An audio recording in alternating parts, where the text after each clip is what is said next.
Hola a todos, soy Laura Arnaz Milanesi, profesora y tutora de AMIR Enfermería, y estoy aquí con mis compañeros Susana Salmerón y Álvaro Orihuel, también profes y tutores de AMIR. Hoy es 26 de enero de 2025, estamos en la sede de Madrid de AMIR Enfermería y vamos a realizar el videoanálisis del examen EIR celebrado ayer 25 de enero de 2025 en toda España. Antes de comenzar, queremos daros la enhorabuena primero por todo el esfuerzo y la dedicación que habéis puesto durante estos meses de preparación y sobre todo por haber superado el gran reto que fue el examen de ayer. Ahora estáis enfrentándoos al post-EIR, que es una etapa que, aunque es dura a nivel emocional, os prometo que recordaréis con mucho cariño cuando tengáis vuestra plaza en la mano. Dicho esto, vamos a empezar con el análisis del examen EIR 2024-2025. Antes de comenzar con el análisis de las preguntas, vamos a repasar brevemente cómo ha sido el examen a nivel de formato. Como sabéis, se han mantenido las 210 preguntas habituales, 200 oficiales más 10 de reserva. Este año hemos tenido un examen largo, más corto que el del año pasado, pero largo también, y hemos contado con 10 preguntas con imagen, 5 menos que el año pasado.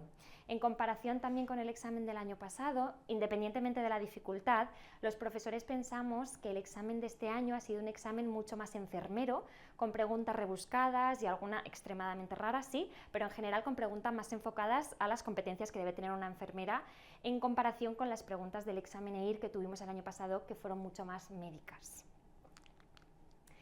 En cuanto a la dificultad, aunque quizá ahora podáis sentir un poco de frustración con el Ministerio porque hubo algunas preguntas muy inusuales, creemos que este año el examen ha sido algo más asequible, aunque sigue manteniendo una dificultad alta. Intuimos que este año la nota media del EIR subirá, que esto siempre es algo positivo para todos. Queremos que seáis optimistas, porque aunque ahora seguramente tengáis en la cabeza las preguntas raras que hayáis podido fallar, os aseguro que hay muchísimas preguntas que sí que habéis sabido responder perfectamente. Con respecto a las preguntas raras e inusuales que os comentaba, que no os preocupen en absoluto porque os recordamos lo que os decimos siempre, las preguntas son raras para todos, así que no debemos preocuparnos por ellas porque no van a marcar la diferencia entre las personas que saquen plaza y las que no. Con respecto a la distribución del número de preguntas por asignatura, podéis ver que las asignaturas más importantes se vuelven a repetir. Tenemos salud pública, materno, farma, estadística, nutri, procedimientos, y este año habéis podido ver que no hemos tenido ninguna pregunta ni de otorrino ni de hematología. Bien, y vamos a empezar con esta pregunta de traumatología. Fijaos, nos dice cuál de los siguientes forma parte de los ligamentos de la rodilla y nos dicen ligamento cruzado anterior, ligamento cruzado posterior, ligamento colateral medial y ligamento redondo. Esta pregunta me imagino que os habrá chirriado a muchos, a nosotros nos dio mucho de qué hablar anoche porque es una pregunta perfectamente impugnable porque todas las opciones excepto una están relacionadas con ligamentos de la rodilla. El único que no es el ligamento redondo, no forma parte de los ligamentos de la rodilla, sino que está asociado con la articulación de la cadera. Entonces nosotros intuimos que el Ministerio se debió de confundir y que realmente lo que quería pedir era la opción falsa. En este caso no os tenéis que preocupar porque claramente el Ministerio va a dar como anulada esta pregunta y utilizaremos la pregunta 201 de las preguntas de reserva, ¿vale? Siguiente pregunta, nos dice, según la guía de práctica clínica de anticoncepción hormonal e intrauterina del Ministerio de Sanidad, Consumo y Bienestar Social, si una mujer olvida tomar su anticonceptivo hormonal combinado y han transcurrido 36 horas, debemos indicarle que la 1 nos dice debe interrumpir la toma de anticonceptivos hasta el primer día de sangrado, momento en el que debe reiniciar la pauta habitual de anticoncepción hormonal. La 2, no es necesario tomar la píldora olvidada, pero sí es preciso continuar con la pauta habitual junto con adoptar medidas anticonceptivas adicionales hasta el final del ciclo. La 3 nos dice debe tomar la píldora olvidada y continuar con la pauta habitual tomando medidas anticonceptivas adicionales hasta el final del ciclo. Y la 4 nos dice debe tomar la píldora olvidada y continuar con la pauta habitual, igual que la 3, pero sin necesidad de añadir medidas anticonceptivas adicionales al final del ciclo. Esto es otra pregunta mítica de EIR que nos ha caído este año. La respuesta correcta es la 3, lo sabéis, porque sabéis que ante un olvido de más de 12 horas debemos tomar la píldora olvidada lo antes posible y debemos continuar con la pauta habitual y utilizar medidas adicionales a nivel anticonceptivo durante los 7 días próximos para evitar riesgo de embarazo, ¿vale? ¿Qué nos dicen las otras opciones? La 1 es incorrecta porque interrumpir el anticonceptivo aumenta el riesgo de ovulación, entonces es incorrecta. La 2 también porque no tomar la píldora olvidada va a comprometer la eficacia del método. Y luego la opción 4, pues no, porque tampoco basta con retomar la pauta habitual sin utilizar medidas adicionales. Tenemos que utilizar medidas adicionales que suelen ser anticonceptivos de barrera durante los siguientes 7 días, ¿vale? Siguiente, nos dice, según el Real Decreto 1299/2006 del 10 de noviembre, por el que se aprueba el cuadro de enfermedades profesionales en el sistema de la Seguridad Social y se establecen criterios para su notificación y registro, ¿a qué grupo pertenecen las enfermedades profesionales causadas por agentes carcinógenos? Esta es una pregunta novedosa de leer. Las enfermedades causadas por los agentes carcinogénicos están incluidas en el grupo 6, ¿vale? Que agrupa todas las enfermedades profesionales que están causadas por agentes carcinógenos relacionados con el ambiente laboral, ¿vale? Esta tablita que os pongo aquí la tenemos en el manual de ética y legislación, porque si la queréis consultar, ya os digo, ha sido una pregunta novedosa, sabéis que lo tenemos en el manual, pero que tampoco le hemos dado mucha importancia porque nunca lo han preguntado. Si la habéis acertado, genial; si no la habéis acertado, tampoco os preocupéis, porque estoy segura de que esta pregunta tampoco se la sabía al 100% mucha gente, ¿vale? Siguiente, nos dice, en relación con la taxonomía de los diagnósticos enfermeros NANDA 2024-2026, ojo, que aunque pensábamos que no iba a entrar, porque ya sabéis que a partir de la publicación del BOE en principio no pueden entrar preguntas, fijaos que la NANDA se publicó ya a finales de año y ha entrado, nos dice, indique la respuesta correcta. 1. El dominio 11 hace referencia a confort. 2. Dentro del dominio 5, percepción, conocimiento, se encuentra la clase 3, imagen corporal. 3. La promoción de la salud no se corresponde con ningún dominio. Y 4. Dentro del dominio 4, actividad reposo, se encuentra la clase 5, autocuidado. Bien, lo que os comentaba, en principio no podía entrar, pero es verdad que esta pregunta en concreto, aunque pongan ANDA 2024-2026 en el enunciado, no nos está preguntando por ningún cambio, porque realmente los dominios se mantienen exactamente igual en esta versión y en las versiones anteriores, ¿vale? Entonces, el dominio 4, actividad reposo, nos incluye la clase 5, que es autocuidado, que agrupa diagnósticos relacionados con la capacidad para realizar actividades básicas de la vida diaria, ¿vale? El dominio 11, que nos dice otra opción, hace referencia a seguridad, protección. El dominio 5, que nos dice la otra opción, es el dominio de percepción, cognición, no conocimiento, ¿vale?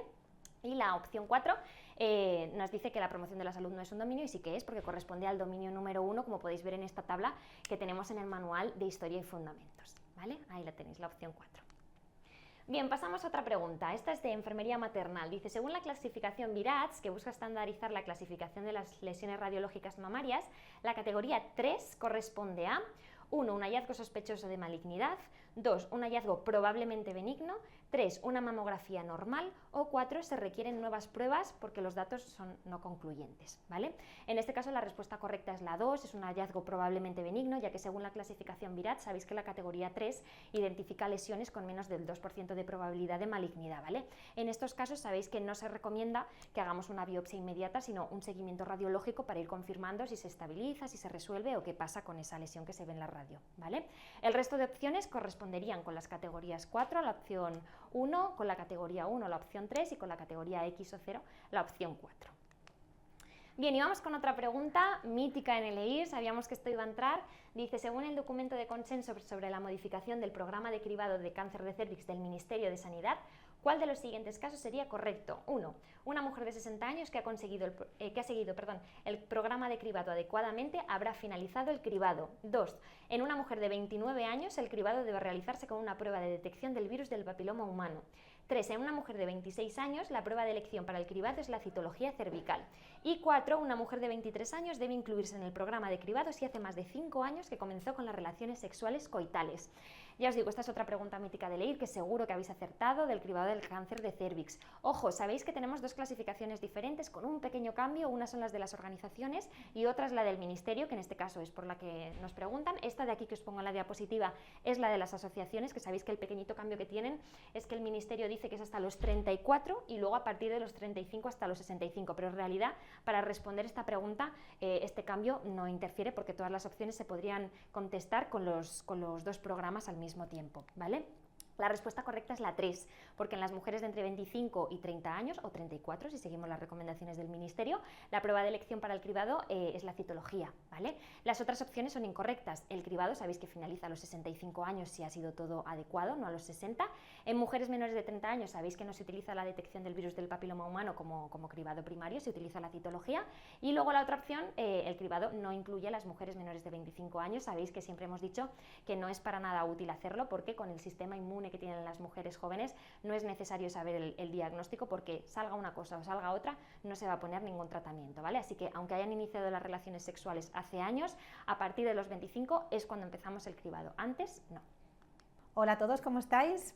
Bueno, espero que estéis ahora más tranquilos Bueno, vamos a ver una serie de preguntas que la verdad es que, bueno, ha sido una pregunta esperable, como esta que tenemos aquí, sobre el orden de la extracción de una muestra de una analítica de sangre. Es una pregunta que hemos trabajado además en simulacros en nuestra academia y que la hemos visto en tutorías de corrección de simulacro, entonces al final yo creo que es un punto buenísimo para todos aquellos que habéis reforzado este área. Entonces vamos a leer la pregunta. Nos dice, teniendo en cuenta las directrices de la OMS sobre la extracción de sangre mediante venopunción, indique cuál de los siguientes representa el orden correcto de llenado de muestras. Nos da 4 opciones de respuesta, donde la primera nos dice hemocultivos, coagulación, bioquímica y hemograma. 2, hemograma, bioquímica, coagulación, serología y hemocultivos. 3, coagulación, hemograma, bioquímica, tubos sin aditivos. Y 4, hemograma, coagulación, bioquímica y serología. Punto positivo que tiene esta pregunta, que al final, pues bueno, muchas de las cosas que hacemos en nuestra práctica asistencial, pues podemos tenerlas en cuenta también para utilizar nuestra técnica de test.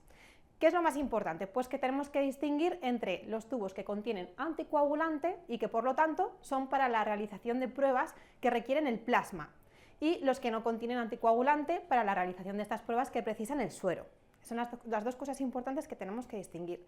Los tubos para el suero normalmente suelen tener en el fondo como una gelatina o un gel separador que se interpone posteriormente a la extracción entre células y líquidos. Y luego el orden de llenado de los tubos, pues tenemos que tener en cuenta que según como los vayamos extrayendo, puede alterar los resultados de alguno de los parámetros sanguíneos. Por lo tanto, es necesario utilizar el orden correcto de llenado.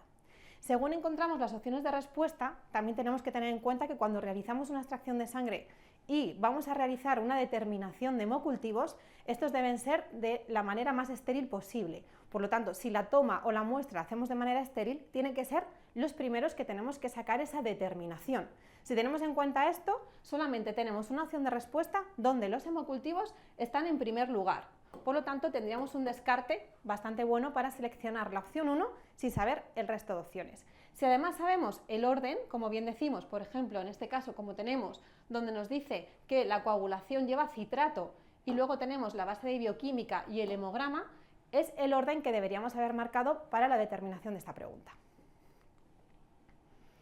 Bien, vamos a otra pregunta. Bueno, una pregunta también de la asignatura de procedimientos y técnicas, que cuántas veces no hemos hablado de estos conceptos en clase que tenéis en el manual y que además es la típica pregunta que nosotros decimos concepto completamente eírico, ¿no? Sobre los errores en la determinación de la tensión arterial.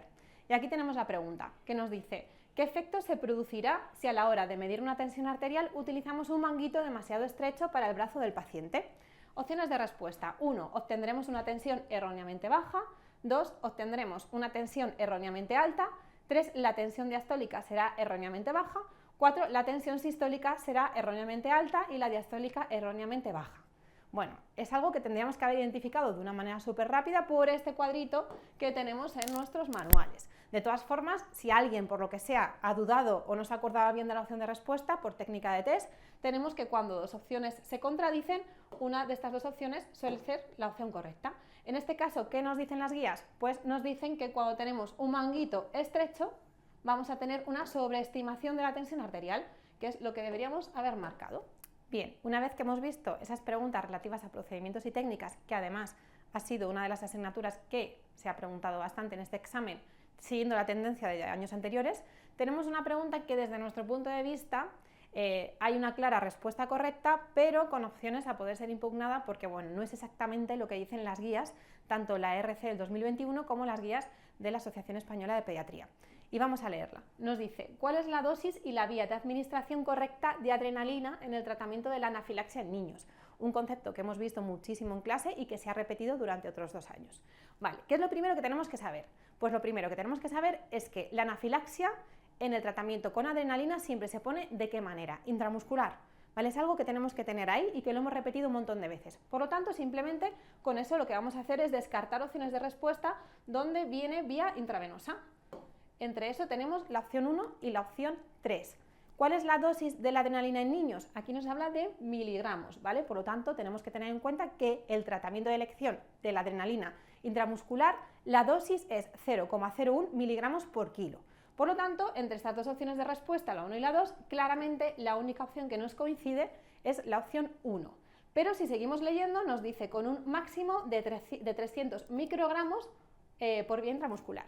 ¿Qué pasa aquí? Pues que la mayoría de las guías, como hemos dicho, la RC del 2021 y también la Asociación Española de Pediatría nos dice que la dosis máxima que se puede administrar son 500 microgramos, o lo que es igual, 0,5 miligramos en total. Por lo tanto, pues bueno, tenemos ahí la duda de que tendríamos que contestar la opción más correcta, y la opción más correcta, por supuesto, es la opción 1, pero con vistas a que 300 microgramos por vía intramuscular, sí es verdad que esa dosis se puede poner, pero todas las guías nos dicen que podemos tener un margen un poquito más alto, hasta 500 microgramos. Por lo tanto, pues el Ministerio la impugnará, ¿no?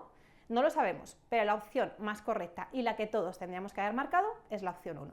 Bueno, volvemos a esa asignatura de procedimientos y técnicas y volvemos con los famosos protocolos 0. ¿Cuántas veces no hemos repetido que son importantes y que los preguntan muchísimo en los últimos años? Y efectivamente este año ha caído otra pregunta sobre el protocolo ITU0 y además una pregunta bastante asequible. Todos sabemos que según este protocolo, una de las recomendaciones clave para prevenir las infecciones del tracto urinario asociadas a sondajes uretrales es utilizar un sistema cerrado y estéril. Por lo tanto, sabiendo que es una de las principales recomendaciones, si leemos las opciones de respuesta, nos dice, teniendo en cuenta el protocolo ITU0, ¿cuál de los siguientes factores tiene una mayor relevancia para evitar la colonización bacteriana y reducir la tasa de infecciones del tracto urinario asociadas a catéteres? 1. Aplicación de povidona iodada en el meato uretral antes de la inserción del catéter. Hemos dicho que esto no es necesario aplicar ningún tipo de antiséptico, por lo tanto la podríamos descartar. Utilización de un sistema de drenaje urinario cerrado y estéril, esta nos suena maravillosamente, por lo tanto la podemos marcar como posible opción de respuesta. 3. Cambios periódicos del catéter cada 7 días para prevenir biofilms, esto está completamente desaconsejado. Y 4. Administración profiláctica de antibióticos durante la inserción del catéter, también completamente desaconsejado. Por lo tanto, la opción de respuesta que teníamos que marcar y que sé que todos habéis marcado es la opción número 2. Y bueno, vamos a una de las preguntas de enfermería pediátrica, que la verdad es que es una pregunta con un factor importante y además una pregunta muy eírica, como es una de las cardiopatías congénitas más importantes dentro del grupo de las cianosantes. Recordábamos que dentro de las cianosantes teníamos las grandes Ts, que son las más importantes y las que más teníamos que reconocer, las que más hincapié hemos hecho en clase. Por un lado, la transposición de grandes vasos o de grandes arterias, y por otro lado, la tetralogía de Fallot. Y la han preguntado tal cual. Han preguntado, ¿cuál de las siguientes son las 4 anomalías más características de la patología congénita, tetralogía de Fallot? Y obviamente tenemos que buscar esas 4 alteraciones anatómicas que nosotros ya conocemos, ¿no? Y repasando cuáles son esas 4 alteraciones, pues ya sabéis todos que lo más importante siempre es la estenosis de la arteria pulmonar, que es la que va a marcar el pronóstico, y eso a su vez pues lo que va a hacer es que se produzca una dilatación del ventrículo derecho y además con una pequeña comunicación interventricular. Y además de estas 3 anomalías, lo que más destaca es que cabalga la aorta encima de los ventrículos. Por lo tanto, es la opción de respuesta que teníamos que haber encontrado, que es justamente la opción 3, estenosis pulmonar, hipertrofia ventricular derecha, comunicación interventricular y acabalgamiento aórtico. Así que enhorabuena, porque una neta era para vosotros. Y bueno, y vamos a ver otra pregunta que también ha podido crear un poquito de controversia, porque han ido un poquito a pillarnos, han ido un poquito a buscarnos las cosquillas con esta pregunta sobre RCP pediátrica en ritmos desfibrilables, que estoy segura que también la hemos visto un montón de veces en clase y seguramente la hayáis contestado bien, pero bueno, os podía haber hecho dudar sobre todo por la manera que han tenido de enunciar las respuestas, que podíamos encontrar alguna duda. Y vamos a leer la pregunta. Nos dice, señale la respuesta incorrecta en el tratamiento de la parada cardiorrespiratoria por un ritmo desfibrilable en niños. Ya sabéis que los algoritmos, tanto en niños de ritmo desfibrilables como en adultos, son los mismos, lo único que nos cambia son las dosis, tanto del choque o de la energía que vamos a administrar, como de la dosis de adrenalina o de amiodarona, ¿vale? Pero bueno, eso lo conocemos y no tendríamos que tener dudas. Entonces, si hacemos un repaso rápido, recordamos, ¿a cuántos julios debemos administrar la energía? A 4 julios por kilo. Recordad la dosis de adrenalina, 0,01 miligramos por kilo. ¿Y cuál era la dosis de amiodarona? 5 miligramos por kilo. Teniendo en cuenta que va a ser igual después de la tercera descarga, igual que la quinta descarga. Lo único que tenemos que tener en cuenta es que no podemos superar las dosis máximas del adulto, que si recordamos era después de la tercera descarga la amiodarona 300 miligramos y después de la quinta descarga la amiodarona de 150 miligramos. Por lo tanto, pues en eso tendríamos que basarnos a la hora de contestar estas preguntas. Y vamos a empezar a descartar. Nos dice la opción 1, la adrenalina se administra tras las desfibrilaciones impares, administrando la primera dosis tras la tercera descarga. ¿vale? Nos está diciendo la pregunta incorrecta, ¿vale? Pues bueno, es verdad que la adrenalina, la primera dosis, se administra siempre y de manera inmediata después de la tercera descarga, por lo tanto, esto sí que nos coincide y normalmente se suele administrar posteriormente en las desfibrilaciones impares. A ver, la adrenalina después de la tercera descarga en un ritmo desfibrilable se administra cada 3-5 minutos. Sabéis que los ciclos duran 2 minutos, pues tiene sentido que los ciclos impares, que son más o menos cada 4 minutos, se pueda repetir esa dosis de adrenalina. Por lo tanto, eso sí que nos puede cuadrar. Luego nos dice, si las 5 primeras desfibrilaciones no son efectivas, se aumenta la energía para las siguientes. Recordad que esto es correcto, ¿vale? A partir de esa quinta descarga se puede subir a 8 julios por kilo, esa energía que vamos a dar. Las 5 primeras descargas se administran a una energía de 4 julios por kilo. Bueno, pues eso está bien. De hecho, estas dos opciones son prácticamente similares. Y vamos a ver la opción 4. La opción 4 nos dice, la miodarona se administra antes de la cuarta descarga en una dosis de 5 miligramos por kilo y antes de la sexta descarga a mitad de dosis, 2,5 miligramos por kilo. Y seguramente en el examen habéis dicho, ostras, sí que es verdad que se administra después de la tercera descarga, pero eso corresponde antes de la cuarta descarga.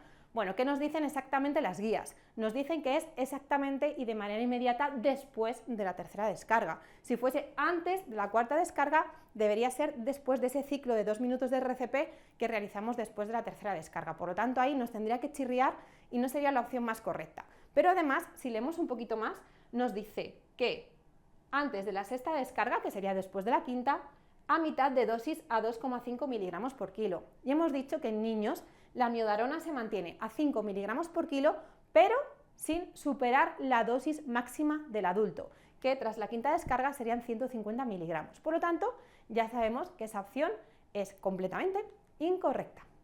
Espero que la hayáis podido llegar a ella y que, bueno, con todos los conceptos que yo estoy segura que tenéis interiorizados, la habréis contestado bien y sería una neta más para vosotros. Bien, pues vamos ahora con una de las preguntas más innovadoras de LEIR, la de las 5 Ps.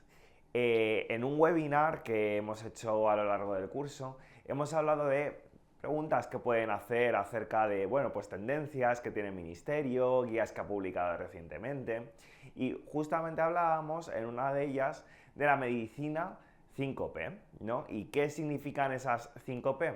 Bueno, pues como pone en ese webinar en el que os expliqué esas novedades, en la estrategia de salud digital se hablaba de esa medicina 5P, que bueno, en el EIR, por ser un poquito más inclusivos, pues nos han preguntado por la atención sanitaria, ¿no? 5P, que es esa atención que es poblacional, preventiva, predictiva, personalizada y participativa. Es una pregunta que seguro que muchos de vosotros os habéis acordado de ese webinar cuando la pudiste resolver. Así que me alegro un montón de ello. Bien, pues vamos ahora con una pregunta de comunitaria. Esta es uno de los clásicos porque últimamente en el EIR siempre se suele preguntar por activos en salud, mapeo de activos, recursos y, ojo, esto es una pregunta que va a saber si tenemos bien clara la diferencia entre activos y recursos. Entonces, bueno, pues precisamente vamos a intentar ver cuáles opciones nos hacen referencia a los activos, que es lo que nos pide esta pregunta, y cuál nos puede hacer referencia al recurso. Pues vamos a desgranarla poquito a poco. Dice, bien o servicio que puede mejorar la salud o el bienestar de una persona o población y cuyo inventario aporta información valiosa para estudiar su distribución por áreas, identificar focos de acción para un posterior desarrollo o potenciación. Vale, esta opción es verdad que nos puede hacer pensar en que está hablando de activos y de hacer con un inventario ese mapeo de activos. Sin embargo, nos tiene que hacer pensar esto de bien o servicio es otra definición de otro concepto, no tanto el de los activos. 2. Recurso que es reconocido como favorable para mantener o mejorar la salud desde la perspectiva de las personas implicadas y que supone una mirada subjetiva. Ojo, porque efectivamente lo de la mirada subjetiva es la clave para diferenciar entre un activo y un recurso. 3. Dice lo mismo, recurso que es reconocido como favorable, pero con una mirada objetiva. ¿Vale? Entonces la 2 y la 3 se están contradiciendo. 4. Bien o servicio que puede mejorar la salud o el bienestar de una persona o población, pero que supone una mirada objetiva. Viene a decir lo mismo que la 3. Como no podemos coger dos opciones, porque solamente una de ellas es correcta, tenemos que ir a la que contradice a esas dos, que sería la opción 2, que supone una mirada subjetiva. Y es que primero está el recurso, que es ese bien o servicio, esa es la definición, que se reconoce de forma objetiva que mejora la salud. Y el activo es el recurso que de forma subjetiva la población describe como potenciador de su salud, ¿vale? Esas son las diferencias. Vamos con otra pregunta muy de actualidad que presentíamos que podía haber alguna referencia a este tema en el EIR. Sobre la DANA. Sobre la DANA, bueno, no os inquietéis, ¿vale? Porque no es una pregunta especialmente difícil y además precisamente este mismo tema lo habéis practicado en un simulacro, ¿vale? Entonces dice, según las recomendaciones de sanidad para la población y para los voluntarios de la DANA que afectó a algunos pueblos de la provincia de Valencia en octubre de 24, se desaconseja la participación en tareas de limpieza ¿a qué personas? Bueno, pues dice, personas menores de 18 años, mujeres embarazadas, personas no vacunadas contra el tétanos y personas mayores de 65 años con problemas de movilidad. Es verdad que, bueno, así a priori podemos decir, pues muchos de ellos son personas vulnerables, ¿no? Pero tenemos que pensar de todas estas personas cuál puede tener más vulnerabilidad por, bueno, pues estar expuesto a ciertos agentes infecciosos, riesgos, accidentes. En este caso, deberíamos de pensar en las embarazadas. ¿Por qué? Bueno, pues porque los menores de 18 años, un chico, una chica de 15, 16 años, puede estar en perfecta forma física y puede ayudar perfectamente. Personas no vacunadas contra el tétanos, bueno, pues podría hacer otro tipo de limpieza o cualquier otro tipo de labor que no sea la exposición, ¿no?, directa. Y las personas mayores de 65 años que tengan algún problema de movilidad, dependiendo, ¿no?, de qué tipo de o rango de movilidad, de problema de movilidad tengan, pues podrá ayudar en mayor o menor medida, pero en cualquier caso las mujeres embarazadas lo van a tener más contraindicado, ¿no? Y es que precisamente justo en el simulacro os hemos puesto ese comentario en el que justo se escribe eso. Dice, medidas generales, participación en la limpieza. Las personas con algún problema de salud, principalmente de tipo respiratorio o situación de inmunosupresión, así como niños, niñas y mujeres embarazadas, no deberán participar en las labores de limpieza. Es por eso que justo es el documento que presenta el Ministerio en relación a este tema, tenemos que señalar la opción 2 como correcta.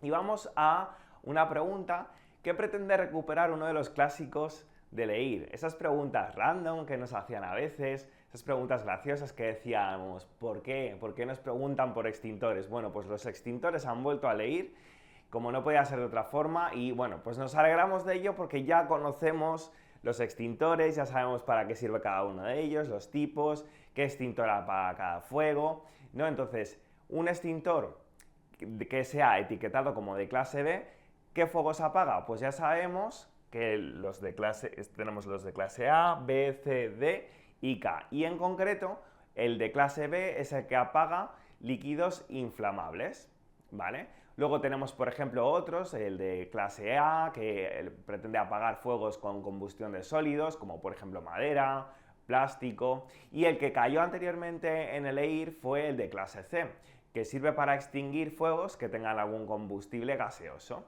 ¿vale?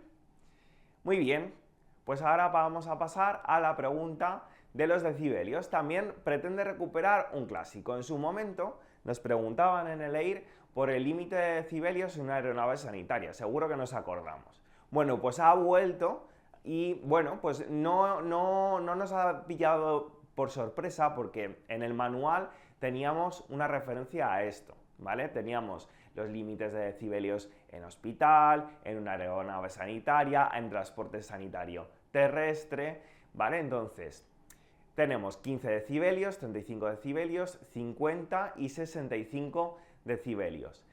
¿Qué es lo que ocurre? Que esta pregunta está un poquito cogida con pinzas y, bueno, tenemos que estar ojo a visor en posibles impugnaciones.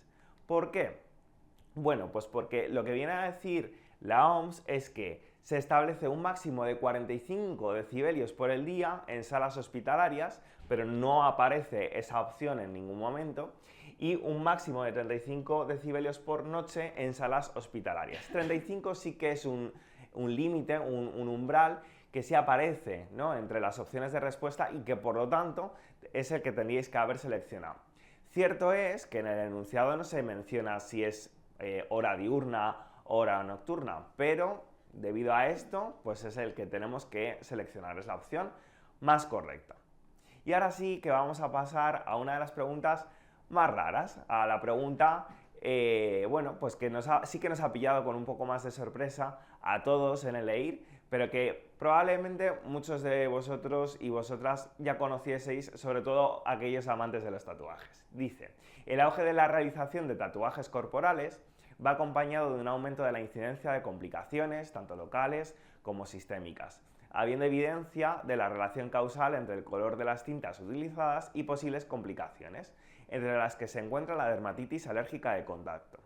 ¿A qué color de tinta se debe más habitualmente? Y probablemente muchos de vosotros sepáis, conozcáis, que los tintes de color rojo son aquellos que provocan más reacciones de hipersensibilidad y que, por lo tanto, se deben de utilizar en menor medida y en menor cantidad.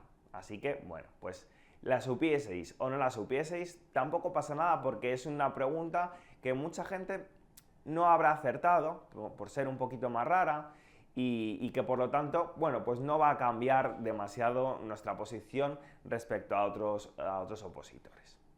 Así que estamos tranquilos con esta pregunta. Pero ahora vamos con una que, ojo, sí que se hace referencia siempre en todos los EIRES, es un clásico. Insistimos muchísimo en la clase de salud pública acerca de esta pregunta y de la vacunación en la mujer embarazada, qué vacunas están contraindicadas y qué vacunas están indicadas. Aquí, bueno, pues vamos a tener que aplicar un poquito de sentido común. Dice, vacunas recomendadas en la gestación. 1. Vacuna de la gripe atenuada. Todos sabemos que las embarazadas se tienen que vacunar en cualquier trimestre de la gestación de la gripe. Sin embargo, dice gripe atenuada, eso es una vacuna viva. ¿Qué vacunas de la gripe tenemos que sean vivas? Por ejemplo, la intranasal. Todas las vacunas vivas están contraindicadas en la mujer embarazada. Por lo tanto, no, esta no sería una de las vacunas recomendadas. Dice, vacuna para el tétanos. Hablábamos justo en las últimas clases de salud pública de cómo se debe de vacunar a una mujer embarazada frente al tétanos que no estaba correctamente vacunada. Por lo tanto, sí que se tiene que vacunar del tétanos si no estaba bien vacunada previamente. Vacuna del toxoplasma, no tenemos en cartera de servicios actualmente ninguna vacuna que haga frente al toxoplasma, ¿vale? Entonces, por lo tanto, esta la descartamos por esa misma razón. Y la 4, vacuna de la triple vírica. Triple vírica es una vacuna viva y que, por lo tanto, como la opción 1, la vamos a tener que descartar porque las vacunas vivas no se deben administrar en la mujer embarazada. Así que nos quedamos con la opción 2, vacuna para el tétanos. Y ahora vamos con esta pregunta de la asignatura de dermatología, que, bueno, pues es bastante enfermera y que, bueno, pues hace referencia a unos conocimientos que cada vez hay más acerca de este campo, del campo de los biofilms y de la infección y la colonización crítica en las heridas. Dice, ¿cuál de los siguientes no es un indicador de la presencia de biofilm en una herida? Dice, granulación deficiente o friable, disminución del exudado o de la humedad, recurrencia del retraso en la cicatrización tras el cese del tratamiento antibiótico o signos sutiles de infección. Bueno, a poco que sepamos qué es el biofilm, que es esa presencia de microorganismos que generan una capa que lo que hace es impedir el paso de ciertos principios activos, retrasar la cicatrización, bueno, pues podríamos sacar algunas cositas. Dice granulación deficiente o friable. Si aparece pues ese tejido de granulación deficiente, quiere decir que hay algo que esté impidiendo esa cicatrización y nos cuadraría bastante con una característica del biofilm. Luego, disminución del exudado, de la humedad. Aunque no esté infectada la herida, pero sí que es verdad que hay presencia de microorganismos, cuando hay, por ejemplo, en el caso extremo de esa presencia de microorganismos, una infección, ¿qué es lo que le ocurre a la herida? ¿Se queda seca o empieza a exudar mucho? Empieza a exudar mucho. Entonces, realmente esto no sería una característica del biofilm. Dice, recurrencia del retraso en la cicatrización tras el cese del tratamiento antibiótico. Es verdad que precisamente esta es una de las características de biofilm, y es que, de nuevo, como decía en la opción 1, implica un retraso en la cicatrización. Y 4, signos sutiles de infección por esa presencia, ¿no?, crítica que hay de microorganismos en la herida. ¿Vale? De nuevo, pues es una pregunta que podríais haber sacado perfectamente, ya sea por técnica test, por cierta lógica, pero además también porque lo habéis estudiado en la asignatura de dermatología, lo tenéis en el manual, así que estoy seguro de que esta pregunta ha sido una neta para vosotros y vosotras. Y bien, pues terminamos con 2 recursos que os queremos comentar aquí en AMIR Enfermería. Tenemos la plataforma del Estimair, es una plataforma en la que os recomendamos que, si no lo habéis hecho ya, lo hagáis ya, metáis vuestros resultados en la plataforma para corregir vuestro examen, que sepáis ya qué tal os ha salido, cómo de bien os ha salido, y sobre todo pues que podáis empezar a compararos respecto a otras personas y bueno, ver qué posibilidades tenéis de coger la especialidad que más os guste. Así que ahí la tenéis y de verdad que os recomiendo que la uséis desde ya, desde el minuto 0. Y luego otro recurso que tenemos muy interesante para vosotros en los próximos días es el Impugnair. Mirad, en cuanto el Ministerio publique la relación provisional de respuestas correctas, muchos de vosotros vais a querer impugnar ciertas preguntas. De hecho, hay preguntas que deberían estar impugnadas desde ya, como se ha comentado a lo largo de este vídeo. Entonces, bueno, nosotros en el Impugnair lo que vamos a hacer, el equipo de profesores, es ayudaros a proporcionaros la bibliografía necesaria para que vosotros mismos seáis capaces de argumentar las impugnaciones ante el Ministerio. Bien, entonces, vosotros en el Impugnair podéis votar preguntas que creéis que deben ser impugnadas, vosotros mismos podéis también colaborar y aportar bibliografía, y lo que tenéis que hacer ante el Ministerio es redactar una impugnación formal, bien, y acompañarla de bibliografía para que el Ministerio diga, ah, vale, sí, me he equivocado, rectifico, cambio la respuesta correcta o directamente impugno la pregunta entera.